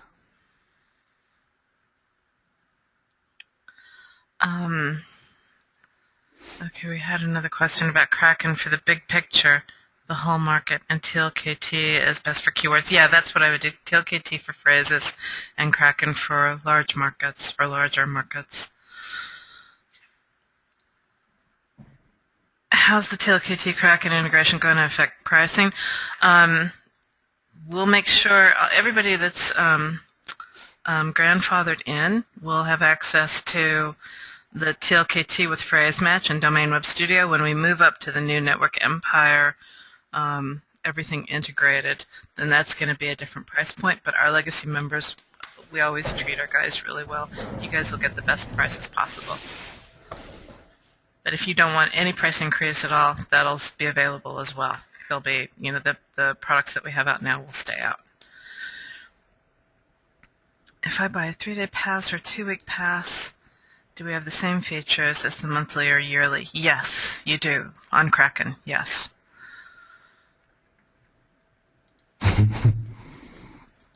Deb, IronCube was a nightmare. I'm sorry. I mean, if you're having problems with the IonCube, your hosting company should be able to help you out with that. it shouldn't be a nightmare. It's pretty straightforward to load. But I know the first time it's a little bit like cutting teeth. Yeah, Shelton's saying when the scripts and contract docs be out, we're going to put them in the members area by the end of next week. Like I said before, throughout this whole course, these are samples. We're going to work on one primary one, but there's a lot of different variations. Anything that requires legalities, take it past your solicitor and get it checked. We can't provide legal contracts for every country, every niche. It's just virtually, it will cost too much money to do something like that. These are just templates to get you going. The scripts or guidelines, they're templates as well, because obviously everything that you're dealing with will be different. So whether you're working for someone in the surgery industry or lawyers or financial leads, you're going to have to speak to them differently. So the format of the scripts are there as guidelines or samples to show you how to lay them out. And then with the HTML templates I'm giving you, I'll just do a little PDF showing you how to copy and paste into it. So the next question, Brian is asking, what's a typical timeline for setup and completing the process? Well, look, at the local lead websites are, it's everything's different, but if you're going very nichey, you could have a single silo with 5 articles to start off with and see how that goes, and then you can keep on adding on it and refining on it. It depends on what you're building out. It's very hard to answer that question because you could end up like, well, if we look at trust leads in Scotland, that need is, there's not much you can say about it. You sort of cross over into that field, but majority there's like maybe 10 articles at the most, and you've outlined the whole market, the whole industry, exactly how it works. That is the industry. Then it's just a matter of converting the guys when they hit your website. The cost, well, it depends on what you're building and how you're promoting what you're doing. So it's hard to say. You're going to have to run it through DWS and see what the numbers say to get an idea. I would also say that that question depends a lot on what your experience is. If you've had no experience in this whatsoever, it could take you a month to get all the way from point A to point B. It also depends on how much time a day you're going to dedicate to it. For guys that have put up a bunch of sites and they're used to this kind of thing, you'd be able to hit one, you'd be able to basically put one together in a day. So, it just depends. The local sites typically aren't very big, and if you've got your team together in terms of content writing, or you can grab content quickly and easily, then it goes together pretty fast. And as Matt just said, the cost is going to depend on what you need. I strongly suspect, that's one thing that I want to show them. Matt, let me shove a link to you through Skype that you can display for them. And It's start Skype up. Oh, I'm sorry. Is there an easier way? I'll let you just start Skype up. That's right. And so this is a Fiverr gig that I've used this week. The guy was great. He will take your suggestions for citations, or he will make suggestions if you don't have any. And so what Matt was talking about a few minutes ago, where somebody's already gone through, they put their site up and they're in position 3 for all their keywords, you stick your citations onto you add your citations into that mix, and you're going to get popped up at least to the number 2 position, probably to the number 1 position for a lot of these. So, for $5 you can get from, you can basically have everything you need. So, so this guy, he's got a bunch of add-ons too. Normally he takes 5 days for delivery, and if you put in an extra $5, then you can get it in 48 hours. And he gives you the keys back for all of your citations. In other words, he gives you the email and the password, and he asks you for all of the information. In other words, you give him a paragraph about the site, and you give him the contact and the phone number, and as much information. Fill it out as much as you possibly can. Now, for $5, he'll give you 15 citations. For another $5, he'll give you 15 more citations, and 30 citations. That should be enough for anything. In fact, I ended up just going with a 15 pack, and I'll let you know in a month or so how well that did. It was on an older site, We were already ranked for some of the terms, so it's going to be a little bit of a different thing to go from a brand new site. But if you put your site up and in 15 weeks, just let it sit for a couple of weeks while you do some of this other stuff, and you see where your rankings fall out after a couple of weeks, and then you're going to know how much oomph you want to throw at it, whether you want 15 citations or 30 citations. You'll even do, what, a total of 120, which I think is total overkill. I personally wouldn't do 120 citations. Well, we saw on Majestic yesterday that the guy in slot number 1 only had 9 citations. Right. So that gives you a feel for... Now, mind you, all of those links probably aren't, they probably don't show all the links to that site. I find actually that Majestic only shows you a percentage. But even if that's a percentage, you go with 30 citations and you're going to be at least even with them. You're probably beating them. So, so you can see there for very little money you can get a huge chunk of your promotion handled there. So between that and personally, it's not worth my time. $5, $10, I can go have this done. It takes me a whole lot longer than $10 worth of my time to do all those citations. So yeah, what's it, 2 cups of coffee? Exactly. That's the currency we speak in. Yeah. Dang, that generated a whole bunch of comments here. Let me try to get back to where I was.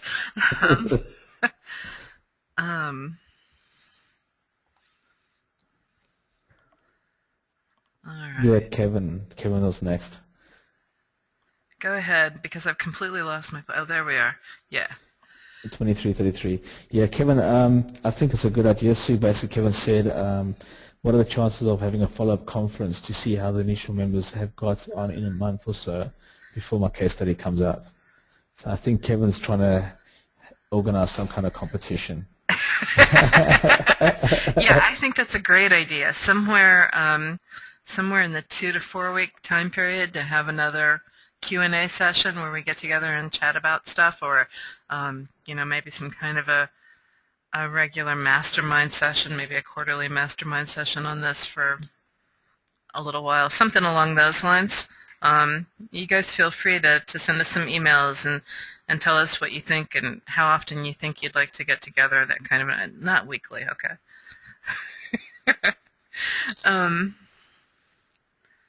To use total separate Aweber accounts for different niches. I only use a totally separate Aweber account when I think I might spin something off. So, for example, I don't keep my clients. I'm not interested in having clients long term. So when I take on a client, I set up a separate Aweber account with the idea that I'm going to hand them the keys to that when it's finally done. But for all of my stuff across all of my different markets, for all of my different campaigns, they're all in one Aweber account. So yeah, what I was referring to earlier was how you segment your database. Your naming conventions of your files. Keep them organized. If you're planning to sell your sites, okay, that's another thing. So now you're building these networks and you're planning to get rid of them. You must have it organized in a way that you can actually take that, export it out, and hand it over if someone's buying the list. Yeah, so, and that I would export, exactly, if you're going to flip it or sell it. Yeah, that's where you want to be. Your naming conventions are very important when the way you name your files. So you can actually just look at it and you can make sense. Because if you just got weird names and do you mean files or lists? His lists. Okay. Yeah. Yeah. Every single thing I do is a different list. For example, ThemeZoom might have a dozen different. The ThemeZoom Network Empire. Enterprise has probably got a dozen different lists tied to it. And there are ways when you go to send out an email that when you send out an email, a bulk email, you can specify additional lists so that people don't get multiple emails. And so I tend to segment out things into different lists when I do different promotions or different kinds of promotions, because then if I ever want to go back and target just that one list, I can. I have them in a special confined area. So for certification guys, for example, if anybody ever signed up on any of the different certification lists, I can go in and say, hey, we've got an opening for certification, or we're upgrading it, or we're doing some kind of a special offer, and I can send it to just those guys who have expressed an interest in certification.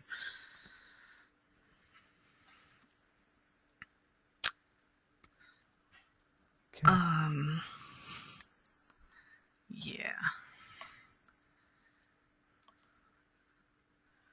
Oops. Yeah, I'm going to be revising that broad to phrase match bot. I'm going to try and make it faster because at the moment it runs really quick, really slow. It's just to try and not get your IP banned by Google. That's why we sort of tone it right back. But we're revising all the bots either the end of next week to the following week. That's when we're going to go look through. Well, I'm hoping by the end of next week you're not going to have to worry about it. I'm hoping that Kelly's finished with that upgrade by then. So I know, that's what I said. Yeah. Okay, good. No more bots. Goodbye, bots. Trying to stay them. No more bots. Okay, Kevin's got a question. Yeah. Kill the bots. When you have a niche that 7 pages will cover the market question, but he just says you need 20 support, how much could you repeat content? With DWS, with the supporting articles, it's a reference point. That's how you must look at it. It's not set in stone. If the market can't give you 20 pages, then what you can do is just look at other things. Like you can go into your help desk and pull out the questions and create FAQ pages, because that'll hold your keywords, and you can actually filter it out that much more. But I typically build what I have to build. I put it live. I test and measure. I see how it goes with the rankings, and I see the responses are, and then I come back and I build some more. That's the best way of building: is build, test and measure, come back, refine, build some more. That's where you get a much better build out of what you're doing. Oh, there's an interesting question. Kevin said, if you have 7 pages, that'll cover the market questions, but DWS says you need 20 supporting pages. What do you do? And when Domain Web Studio says you need 20 supporting pages, like that's just our reference point. It's looking at the competition, right? And it's saying that in order to rank for the number of inbound links that we say that you need, then you're going to need this much on-site. So in other words, it's wanting to create a thematical reference on-site so that it lowers your requirement for inbound links to establish that theme. So if you don't have that many pages on-site, all you have to do is get a few more inbound links. And that'll take care of it. And how many is, depends on how competitive it is. So so you can just know that those two are birds of the same feather. And if you decrease one, you have to increase the other. Those base themes, Dave's the next question above Kevin's. In the theme, they basically give you the terms of service, legal policies, disclaimers, etc. Just modify them slightly with your domain. I don't see any issue with those typical contracts being the same. You don't have to go rewrite the whole thing. That's a pointless exercise. Oh, Dave was saying... Just go read through them. Oh, sorry. Sorry, Karen, Dave was saying? Did you finish that thought? No, I was just saying it's the terms and conditions of your site. Just make sure you're happy with what they're saying. It's not rocket science. It's got to work with what you're doing. If there's terms and conditions you don't like, then just modify it. But I wouldn't go too overboard and rewrite the whole things. Right. So Dave was saying in the next comment that they got a site up and running in 3 hours. So just to give you an idea, that was back from Brian's question, and how long does it take? You can do it in as short as 3 hours. And that included the trouble with one-on-one. All right. Excuse me? Try 5 minutes with one-on-one.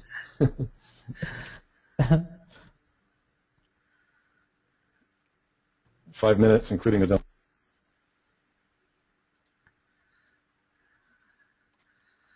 Okay.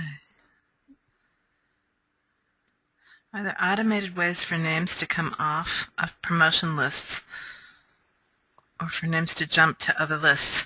I'm assuming that you mean in Aweber. And the only quote automated way for names to come off of a promotion list is for somebody to unsubscribe. You can't really do anything automated on the inside of Aweber because they're actually trying to make sure that it can't generate spam. So you can export, but if you want to import, then everybody has to opt in. Yeah, they have to say that yes to getting the emails again on another list. All right. I think that's got everybody's questions. It was a huge, long deluge of comments and questions. So if we missed somebody's questions, please stick your hand up. Ask it again. In the promotional page, how do you change username and password when you're going to promote for another client? Does that make sense to you, Matt? In the promotional page, how do you change the username? Is this in DWS, Debbie? Ah. Yeah. Yeah. I'm adding another little function over there just to update the things so you can tweak and change those as you want. We kept that pretty tight because there was promotional content tied to specific logins, and if you start changing those logins and you publish content before, you're essentially going to lock yourself out if you come back and you try and use the new updated username and password. So I think Sunani and Russell may have a chat about that. Yeah. But at the moment, you can either delete the content, delete the whole thing, but it'll take away all your promotional articles, or you create a new one. That's what we've sort of done it, because there's so many relationships between that username and password and the promotional plan and the one feed. Everything's interwoven and connected. So it's we need to revise it and have a look at it. But at the moment, no, you can't change it. Okay. Yeah, the workaround I would do would be to just create that account again. You know, in the upper right-hand corner, you can create your own whatever. So you could create another Easing Articles account and just call it Easing Articles 2 or Easing Articles with a date or something like that, so that when you look at the name, you can easily tell them apart. Okay. Eve, just ping us a request offline. We'll take care of that for you. All right. I think that's everything. Yeah, so yeah, guys, I hope you've enjoyed this course. It was an interesting journey for me writing all this stuff out. It brought back a lot of memories and unlocked a lot of new ideas that I want to try out. So yeah, I like Kevin's idea of coming back, and definitely, guys, seriously, just go out and build the sites and don't overthink them too much. That's what's going to hold you back is overthinking it. With these local sites, they rank really quickly and they're really fast, and the leads will come if you just get the right call to actions in there. So just get the sites live and go for it. And just start with one. That's what you got to do. Just build one, go through the motions, get it live, and then see how it happens. Then build the next one. You'll find it'll get better and better and better and easier. But this works. The system works, and it's a legitimate system that you can build a business on, because the core of every business is leads. Every salesman needs leads. Everybody needs leads to sell something. And where you're positioning yourself, you put yourself as the gatekeeper to those leads, and that's what you want to be. Excellent. Well, I've had fun with this course. I've certainly learned a lot. Yeah, it's been a real joy, and I look forward to doing this test site with Matt and really digging into it and finding out all the ins and outs. I've never done a call center before, so it's a completely new area for me. Oh, that's going to be fun, eh? Yeah. Yeah, thank you so much, guys. This has been awesome, Yeah, and we will be back.